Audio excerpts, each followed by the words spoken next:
மீண்டும் நீ தாமரை நான் சூரியன் கூட்டணி மலர்கிறதா, தனித்து விடப்படுகிறதா அதிமுக அப்படிங்கிற பொருளில் தான் இந்த வீடியோவில் பேச போகிறோம்.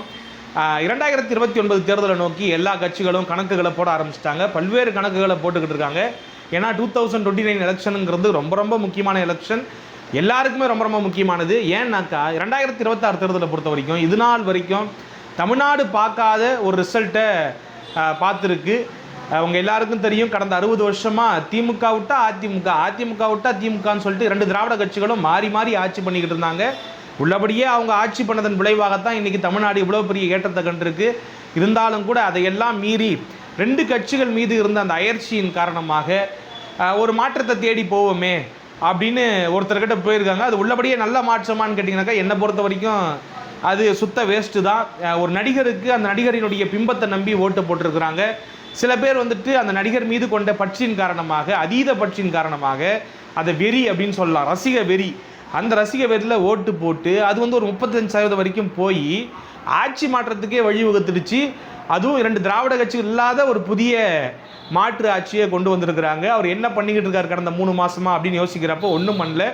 பெயர் மாற்றிக்கிட்டு இருக்கிறாப்புல திமுக அதிமுக திட்டங்களை தொடர்ந்து ஸ்டிக்கர் ஒட்டி தன்னுடைய திட்டம் போல ஒரு பரப்புரையை மேற்கொண்டுகிட்டு இருக்காப்புல. அதில் கை தேர்ந்தவர் அப்படியாகத்தான் ஜெயிச்சாப்புல. சோசியல் மீடியாவை பயன்படுத்தி தன்னுடைய அந்த ரசிக பட்டாளத்தை, அந்த இளைஞர் கூட்டத்தை வந்து தப்பாக யூஸ் பண்ணி மிஸ்யூஸ் பண்ணி இன்றைக்கி ஆட்சிக்கு வந்திருக்காரு அப்படின்னு தான் சொல்லணும். இந்த சூழலில் என்னன்னாக்கா ரெண்டு திராவிட கட்சிகளுக்குமே ஒரு நெருக்கடி இருக்குது. தங்களை நிரூபித்து கொள்ள வேண்டிய கட்டாயம் இருக்குது, நிலைத்து நிற்க வேண்டிய அவசியம் இருக்குது. ஏன்னா இது வரைக்கும் தமிழ்நாடு அரசியல் வந்துட்டு பைப்பலர் பாலிடிக்ஸாக இருக்குது.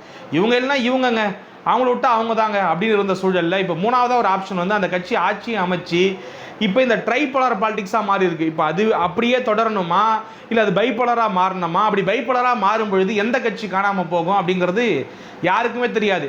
இந்த தாவேக்காங்கிற கட்சி வந்துட்டு நீர்க்குமிழியா, வந்த நீர்க்குமிழி வெடித்து அப்படியே காணாமல் போயிடுமா அப்படிங்கிறதெல்லாம் யாருக்கும் தெரியல. ஒருவேளை இந்த கல்ட்டு மனநிலை, இந்த கும்பல் மனநிலைங்கிறது அப்படியே தொடர்ந்துச்சுனாக்கா அது ரொம்ப ரொம்ப ஆபத்தாக போய் முடிஞ்சிடும் தமிழ்நாட்டுக்கு. அப்போ தாவேக்கா ஒரு நிலைப்பற்ற சக்தியாக மாறிடுச்சுனாக்கா ஏதோ ஒரு திராவிட கட்சிக்கு ஆபத்து வந்துருமோ அப்படிங்கிற சூழலாக இருக்குது. என்னையை பொறுத்த வரைக்கும் ரெண்டு திராவிட கட்சியும் மீண்டும் அந்த சமருக்குள்ளே வரணும், ரெண்டு பேரும் சண்டை போட்டுக்கணும், தாவேக்கா ஒட்டுமொத்தமாக காலி ஆகணும் அப்படிங்கிறது தான் தனிப்பட்ட ஆசை. அது நடக்குமா அப்படிங்கிறத பொறுத்திருந்து தான் பார்க்கணும். அப்போ அந்த சூழலில் 29 ஏதோ ஒரு சரியான டிசிஷன் எடுத்து வெற்றி பாதைக்கு திரும்ப வேண்டிய கட்டாயம் ரெண்டு திராவிட கட்சிகளுக்கு இருக்குது.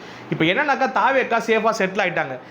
கடந்த ரெண்டு நாடாளுமன்ற தேர்தலாக சக்ஸஸ்ஃபுல் ஃபார்முலாவாக இருந்தது எதுன்னு கேட்டிங்கனாக்கா மதசார்பற்ற கூட்டணின்னு சொல்லிட்டு திமுக கட்டமைச்சு அந்த கூட்டணி தான். திமுக, காங்கிரஸ் ப்ளஸ் கம்யூனிஸ்டுகள் ப்ளஸ் விசிகா ப்ளஸ் மதிமுகன்னு சொல்லிட்டு ஒரு கூட்டணி கட்டமைச்சாங்க தெரியுமா?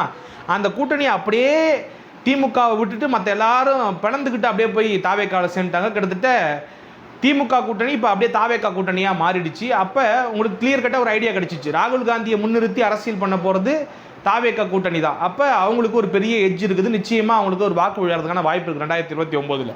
இப்போ என்னன்னாக்கா இப்போ கம்யூனிஸ்டுகள் என்ன முடிவு எடுக்க போகிறாங்க, விசிகா என்ன முடிவு எடுக்க போகிறாங்க? மேபி விசிகாலாம் கன்ஃபார்ம் வந்துட்டு அவங்க கூட தான் ட்ராவல் பண்ண போகிறாங்க. இனி வந்துட்டு அவங்க அமைச்சரவையில் பங்கேற்ற பிறகு 3 ஆண்டுகள் வந்து அவங்க கூட பயணிச்சதுக்கப்புறம் அவங்க திரும்பி திமுகவுக்கு வர போகிறது கிடையாது. கம்யூனிஸ்டுகளும் கிட்டத்தட்ட அந்த மனநிலையில் தான் இருக்காங்க. அவங்க எங்கே ட்ராவல் பண்ணுறாங்களோ அங்கே தான் இருக்க போகிறாங்க. காங்கிரஸ் எங்கே இருக்கோ, விசிகா எங்கே இருக்கோ அங்கே தான் கம்யூனிஸ்டுகளும் இருக்க போகிறாங்க. அப்போ திமுகவும் இந்த சூழலை தனித்து விடப்பட்டிருக்கிறது. அதிமுக கூட்டணி அப்படியே இருக்கக்கூடிய சூழலை பார்த்துருக்கோம். அதிமுகவை பொறுத்த வரைக்கும் தேர்தலுக்கு முன்னாடி தான் கூட்டணி அமைப்பாங்க. அதுக்கப்புறம் பெருசாக கூட்டணியாக அப்படிலாம் இன்டாக்டாக வச்சுக்கணும் அப்படிங்கிற அவசியம்லாம் வந்துட்டு அதிமுக இருந்தது கிடையாது, அப்படியான ஒரு பாணியும் கிடையாது. அந்த வகையில் இப்போ பாஜக பாமக அன்அஃபிஷியலாக அதிமுக கூட இருக்காங்க அப்படின்னு வச்சுக்கிட்டாலும் கூட இப்போ திமுக கிட்ட யார் இருக்கா அப்படின்னு கேட்டீங்கன்னாக்கா சிறிய சிறிய கட்சிகள் இருக்கிறாங்க, மற்றபடி யாருமே இல்லை அப்படிங்கிறத பார்க்குறோம். இந்த சூழலில் திமுக என்ன முடிவெடுக்க போகுது?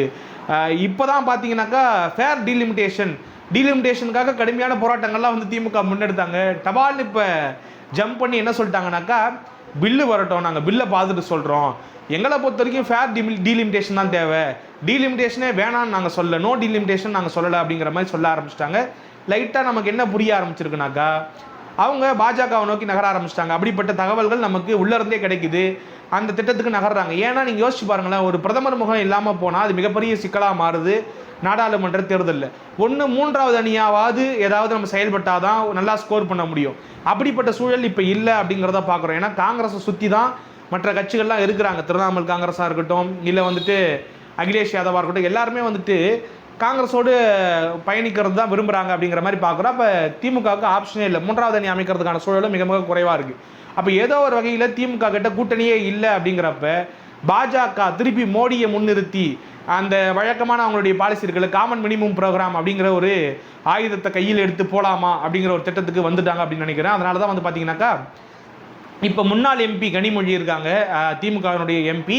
அவங்க என்ன சொல்லிருக்காங்கனாக்கா, கலைஞருடைய டைலாக சொல்லியிருக்காங்க, அரசியலில் நிரந்தர நண்பனும் கிடையாது எதிரியும் கிடையாதுன்னு சொல்லியிருக்காங்க. அப்போ அதில் கிட்டத்தட்ட நம்ம புரிஞ்சுக்கலாம் திமுகவோடு சேர்றதுக்கான நடவடிக்கைகள்லாம் ஆரம்பிச்சிட்டாங்க. ஏன்னா ஏற்கனவே நிறைய தகவல்கள்லாம் நமக்கு கிடச்சிக்கிட்டு இருந்தது, பேச்சுவார்த்தைகள்லாம் போய்கிட்டு இருக்கு. இவங்க வந்து டீலிமிட்டேஷன் பில்லுக்கு வந்துட்டு ஒன்று வெளிநடப்பு செஞ்சுருவாங்க, இல்லை வந்துட்டு ஆதரவு தெரிவிச்சிருவாங்க அப்படிங்கிற மாதிரிலாம் குறிப்பிட்டிருந்தாங்க.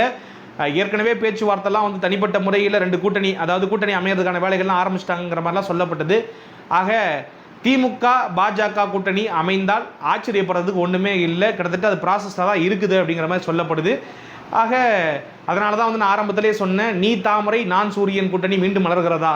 2001க்கு அப்புறம் 1999 2001 தேர்தல் 2 தேர்தலை சந்திச்சாங்க. 99 தேர்தலில் உங்களுக்கு தெரியும், அந்த 5 ஆண்டுகள் அமைச்சரவையில் பங்கேற்றாங்க. அந்த வகையில் திரும்பவும் திமுக அந்த இடத்த நோக்கி நகருதா அப்படிங்கிற கேள்வி வந்து நம்ம வைக்கிறோம். கிட்டத்தட்ட அது உறுதியாயிடுச்சு அப்படிங்கிற மாதிரி சொல்லப்படுது. 70-30 அப்படின்னு வச்சுக்கலாம். 70 வந்துட்டு சேர வாய்ப்பு இருக்குது, 30 வாய்ப்பு இல்லை. நிறைய பேர் என்ன சொல்கிறாங்கனாக்கா, ஒருவேளை பாஜக கூட திமுக சேர்ந்துட்டா திமுகவுடைய அந்த கிரெடிபிலிட்டி போயிடுன்றாங்க. நான் அப்படிலாம் பார்க்கல. திமுக ஏற்கனவே சேர்ந்து அப்புறம் திருப்பி வந்துட்டு காங்கிரஸோடு சேர்ந்து பயணப்பட்டுருக்கிறாங்க. அதெல்லாம் வந்துட்டு திமுகவை பொறுத்த வரைக்கும் அவங்களுடைய கோர் தொண்டர்கள் வந்துட்டு நிச்சயமாக திமுகவுக்கு வாக்களிப்பாங்க. ஜென்ரல் ஓட்டர்ஸை கவர்றதுங்கிறது வந்துட்டு கொஞ்சம் சிரமமாக இருக்கும். ஆனால் அதெல்லாம் தாண்டி பிரைம் மினிஸ்டர் கேண்டிடேட் ஃபேஸ் இல்லாமல் போகிறதுமே வந்துட்டு ஆபத்தாக தான் இருக்குது. அந்த வகையில் நம்ம பார்த்தோம், ஏற்கனவே வந்துட்டு பிரைம் மினிஸ்டர் கேண்டிடேட் அந்த முகம் இல்லாமல் அதிமுக ஃபேஸ் பண்ணப்போ மிகப்பெரிய டிஃபீட்டை வந்துட்டு 2024 தேர்தலில் சந்தித்தாங்க. அதே போல் ஒரு தோல்வி திமுகவுக்கு வந்துருமோ அப்படிங்கிற பயம் வந்துட்டு திமுக காரங்களுக்கு இருக்குது, திமுக தலைமைக்கு இருக்குது. அதிமுகவை பொறுத்த வரைக்கும் அத்தனை பிரச்சனைகள் தென் மண்டலத்தில் ஒரு ஒருங்கிணைப்பு ஏற்பட்டது.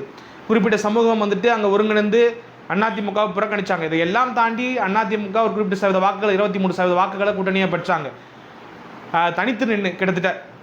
அப்படிப்பட்ட ஒரு சூழல் கூட திமுகவுக்கு இருக்குமான்னு தெரியாது. அதுவும் ட்ரைபலர் பாலிடிக்ஸ் வேறு. அப்போ அந்த இக்கட்டான சூழலில் திமுக இந்த முடிவுக்கு தள்ளப்பட்டிருக்குதோ அப்படிங்கிற மாதிரி தோணுது. அரசியலில் அவங்க என்னதான் வந்துட்டு கடந்த காலங்களில் பாஜக எதிர்ப்பு அது இதுன்னு கம்பு சுற்றி இருந்தாலும் கூட சஸ்டைனபிலிட்டி சர்வைவல் அப்படிங்கிறது முக்கியங்கிற புள்ளியில் நிச்சயமாக அந்த முடிவை அவங்க எடுத்தாலும் கூட அது ஆச்சரியம் கிடையாது. அவங்கள பொறுத்த வரைக்கும் அது சரிதான். ஆக இது ஒரு பக்கம். அதிமுக தனித்து விடப்படுகிறதா அப்படின்னு கேட்டிங்கனாக்கா, ஒருவேளை பாஜக வெளியேறிட்டா நிச்சயமாக பாட்டாளி மக்கள் கட்சியும் அந்த கூட்டணி போகிறதுக்கு நிறைய வாய்ப்பு இருக்குது. ஏன்னா இப்போ அவங்களுக்கு எல்லாமே கிளியர் ஆயிடுச்சு.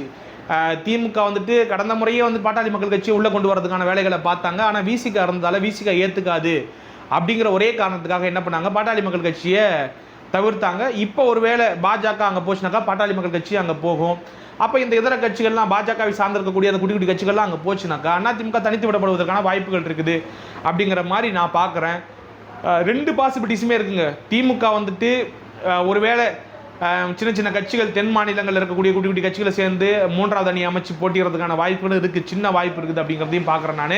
ஏன்னா பாஜக எதிர்ப்புங்கிற புள்ளியில் நிறைய பேசிட்டோம், அதனால் அந்த கிரெடிபிலிட்டியை விட்டுறக்கூடாது அப்படிங்கிற மாதிரி யோசிக்கிறதுக்கும் ஒரு மைல்டு பர்சன்டேஜ் இருக்குது அப்படிங்கிற மாதிரி தான் நான் பார்க்குறேன்.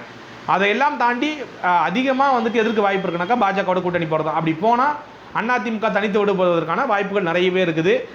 இந்த பக்கம் வந்து பார்த்தீங்கன்னாக்கா அவங்களுக்கு அந்த கூட்டணி அமைஞ்சிடுச்சு, காங்கிரஸோட தாவேக்கா பயணப்பட ஆரம்பிச்சிட்டாங்க. இப்போ அதிமுக என்ன மாதிரியான முடிவுகளை நோக்கி நகர போகிறாங்க அப்படிங்கிற கேள்வி இருக்குல்ல. என்னை பொறுத்த வரைக்கும் அதிமுக கூட்டணியோடு சேர்ந்து பயணப்பட்டாலும் சரி, தனித்து விடப்பட்டாலும் சரி, ரொம்ப தைரியமாக ஃபேஸ் பண்ணால் எலெக்ஷனை ஃபேஸ் பண்ண வேண்டிய கட்டாயம் இருக்குது. அதற்கு முன்னாடி முன்னோட்டமாக உள்ளாட்சி மன்ற தேர்தல்கள் நல்ல கேண்டிடேட்ஸ்லாம் போட்டு சில மேயர்களை எல்லாம் வென்றெடுத்து எதிர்கட்சியாக இருக்கக்கூடிய ஒரு கட்சி, அதுவும் 3வது கட்சியாக தள்ளப்பட்ட ஒரு கட்சி மேயர்லாம் ஜெயிச்சு உள்ளாட்சி மன்ற தேர்தலில் ஒரு குறிப்பிட்ட சதவீத அளவுக்கு வெற்றியை பதிவு செஞ்சால் அதுவே வந்து மிகப்பெரிய பூஸ்டாக இருக்கும். அதே வேகத்தோடு அவங்க நாடாளுமன்ற தேர்தலில் அணுகுனாங்கனாக்கா ரொம்ப ஹார்டாக எதிர்க்கணும். 2 கட்சியுமே காங்கிரஸ் பாஜகவை ஹார்டாக எதிர்த்து எடப்பாடி பழனிசாமி அவர்கள் ஒரு தீவிரமான பரப்புரையை மேற்கொண்டார்னாக்கா அதிமுகவுக்கு என்று சில தொகுதிகள் இருக்கிறது, வலுவான தொகுதிகள் இருக்கிறது, அங்கெல்லாம் வந்துட்டு தனித்து நின்னாலே வெற்றி பெற முடியும். எந்த அடிப்படையில் சொல்கிறேன்னாக்கா, ட்ரைபோலர் பாலிடிக்ஸ் அப்படின்னும் பொழுது அப்போ 3ஆ ஓட்டு பிரியுது அப்படிங்கிறத இந்த தேர்தலையே பார்த்தோம். அப்போ அந்த சூழலில் அதிமுக நம்பகத்தன்மை பெறுது, மாநில உரிமை சார்ந்து நிறைய விஷயங்களை பேசுகிறாங்க. ஏன்னா இது வரைக்கும் நம்ம வந்து அந்த மாதிரியான ஒரு ஹார்டான பாலிடிக்ஸை 2014க்கு அப்புறம் எடுக்கல. அந்த அம்மையார் அவர்கள் மோடியா லேடியான்னு எடுத்தாங்க தெரியுமா. அதுக்கப்புறம் நம்ம வந்துட்டு மாநில உரிமை சார்ந்து மாநிலத்தை முதன்மைப்படுத்தி ரொம்ப ஹார்ஷான ஒரு பாலிடிக்ஸை ஒரு பிரச்சாரத்தை மேற்கொள்ளாமல் விட்டதன் விளைவாகத்தான் இந்த இடத்துக்கு தள்ளப்பட்டிருக்கிறோம். இந்த சூழலில் ஒருவேளை பாஜகவோடு கூட்டணி அமைஞ்சால், பாஜக, பாமக போன்று இப்போ இருக்கக்கூடிய கட்சிகளோடு, அமமுக உட்பட எல்லாரோடையும் கூட்டணி அமைஞ்சதுனாக்கா வேறு மாதிரியான யுக்தியை கையாளலாம். அது தப்பு கிடையாது. மோடியை முன்னிறுத்தி அப்போ கூட மோடியை பெருசாக பேசாமல் மாநில நலன் சார்ந்து அதிமுகவை முதன்மைப்படுத்தி ஒரு பிரச்சாரத்தை மேற்கொண்டால் அது வந்து அதிமுகவுக்கு சாதகமாக அமையும். ஒருவேளை இந்த கூட்டணி அமையாட்டியும் கூட அதிமுக ரொம்ப துணிச்சலாக எப்பொழுதும் போல ஃபேஸ் பண்ணால் அதிமுக தொகுதிகளே வெள்ளாட்டியும் கூட ஒரு கணிசமான ஓட்டுகளை பெறும் அப்படிங்கிறதுல எனக்கு மாற்று கருத்து கிடையாது. நிச்சயமாக அப்படிப்பட்ட ஒரு பிரச்சாரங்கிறது அதிமுகவை சில தொகுதிகளையும் வெல்ல செய்யும். என்னுடைய கணிப்புங்கிறது 5 முதல் 8 தொகுதிகளை நிச்சயமாக தனித்து நின்னாலே வெற்றி பெறும். ஒருவேளை கூட்டணி அமைஞ்சு அந்த கூட்டணி ஃபார்முலா உள்ளபடியே ஒர்க் அவுட் ஆச்சுனாக்கா அது வந்து நல்ல ஒரு ஸ்கோர் பண்ணுறதுக்கு ஒரு 15-20 தொகுதிகள் வரைக்கும் நம்ம கடந்த காலங்களில் பார்த்துருக்குறோம். ஒரு கூட்டணி பார்த்தீங்கன்னாக்கா 20 எடுக்கும், இன்னொரு கூட்டணி 15 எடுக்கும், 19 எடுக்கும். அந்த மாதிரி வந்துட்டு சரிபாதியாக எடுக்கிறது, இல்லை வந்துட்டு 15-25 அப்படி எடுக்கிறது, இப்படியெல்லாம் பார்த்துக்கலாம். அந்த மாதிரியான ஒரு சூழலுக்கு கூட தள்ளப்படலாம். திமுக அப்போ அதிமுக கூட்டணி அமைஞ்சிச்சுனாக்கா திமுக தனித்து விடப்பட்டுரும். திமுக மிகப்பெரிய தோல்வியை சந்திக்கும், அதில் மாற்று கருத்தே கிடையாது. திமுக தனித்து இயங்கி வந்து மிகப்பெரிய வெற்றி பெற்றதா வரலாறே கிடையாது.